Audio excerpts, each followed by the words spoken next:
Hello everybody, I'm glad Alex is back. Last night we had a small battle, Imperial Guard versus Orcs. During the last days I did some battles on my own, but it was really demanding to play, to film and to comment all this stuff at once. Okay, now that Alex is back, we can show you what's next concerning Warhammer 40k and Warhammer Fantasy. I'm back from holiday from Estalia, or I think nowadays it's called Italy. But before I left my holiday, I bought and painted, in my opinion, really special miniatures as a gift for Markus because he celebrated his birthday a few days ago.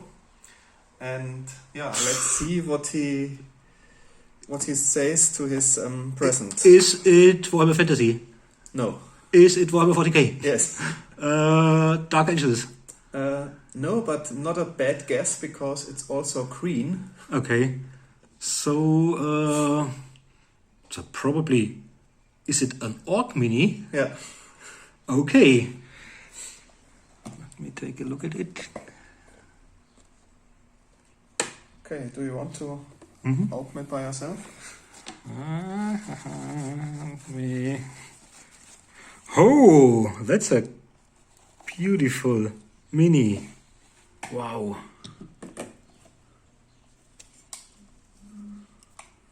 Glorious. Okay, and I think it's... Put it on the turntable. Thank you very much, Alex. Thank you. It's really a great model. I think it's even from before second. It's Rogue Trader. Yeah, thanks. This must have cost you a lot of time to paint. Yeah, a lot of time and a lot of money. Okay. To get the appropriate model. But if you want, you can attach to the right shield, maybe some kind of a snake symbol or the back of the orc. Maybe you have some transfer sheets from the snake bite. Yeah, lots of clan. them. But at the moment, all of the arms, weapons and stuff like in transfer sheets are in boxes within boxes. It will take some time. Yeah, but he's a great knob or war boss on Cyber. And it's a really cool old Cyber with the with a lot of mechanic devices attached to the board. So you have really very little of fur to paint, indeed. And it's not just a wonderfully painted, thanks again, model Alex. It's one we might see in battle reports within the next, let's say, 1 or 2 weeks, because our great new project will be to replay Storm of Vengeance. Yeah, a little backstory to this project. We bought this one and only ever published scenario pack for Warhammer 40k back then from Games Workshop. I think it's published 1995, so almost 30 years ago.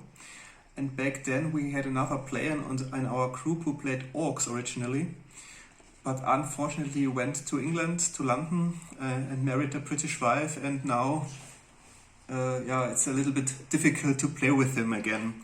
But back then we played the scenario, Markus with his Dark Angels and our friend with the Orcs. And I think 2 years ago we replayed the scenario pack. I think you played again your Dark Angels, I played the Orcs, and it was really funny. Inside the box are 2 mission briefings. That's the one for the Space Marines, but there's almost the same booklet for the Orcs. With hints and tips and tricks for the scenarios. I think there were 9 scenarios in total, and they're all connected. So if you succeed in one scenario, you have benefits or drawbacks for the upcoming scenarios, or maybe in the end battle. And you could take a look at the original army list used by Games Workshop when they test played it. Yeah, it was quite funny. And also there's one more booklet inside for the Game Master, which never saw this. Which show up the setup for the different scenarios.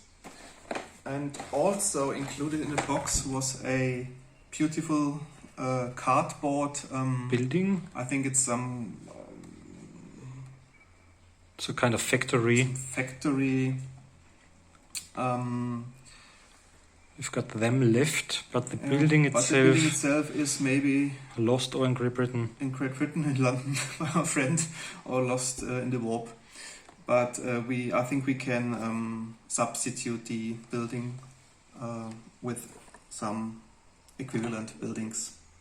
So, yeah, as said before, stay tuned. I think it's a really fun project, and it's a cool campaign. It's really a pity that Games Workshop didn't publish any more of these scenario packs.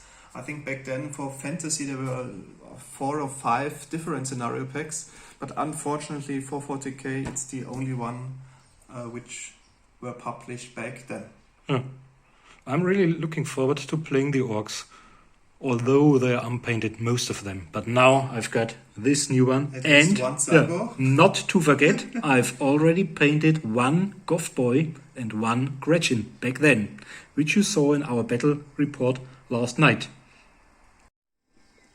Okay, and I was really bored of painting Wood Elf Archers and Dark Elder Warriors. I looked at the models, I started painting, then looked at other models, then took completely other models, primed them, and then in the end I took a look at one of the army lists for our next battles. We've already done lots of Khorne Chaos Cultist battles, and the next one, you know, they fought the Battle Sisters, they fought the Imperial Guard, and now things seem to escalate, and this is a hint at who their next opponent might be. And we haven't forgotten Warhammer Fantasy, of course. First of all, we are going to replay our last game, Vampire Counts versus Wood Elves, where Alex used all of his sorcery and witchcraft, in order to skip my 4th turn. And maybe we are going to do the escalation campaign one day. With the Lizard Man, I just need to paint a couple of Saurus warriors. As you have, if you watched our last video on the update, on the channel update, you saw that I painted the Saurus old one and the Skinks And the small ones? and the Salamander. And now I need only one more regiment to legally play with them, and that are the Saurus warriors. Oh, I'm looking forward to these games as well. Okay, thanks for watching. Yeah, stay tuned. Bye. Bye.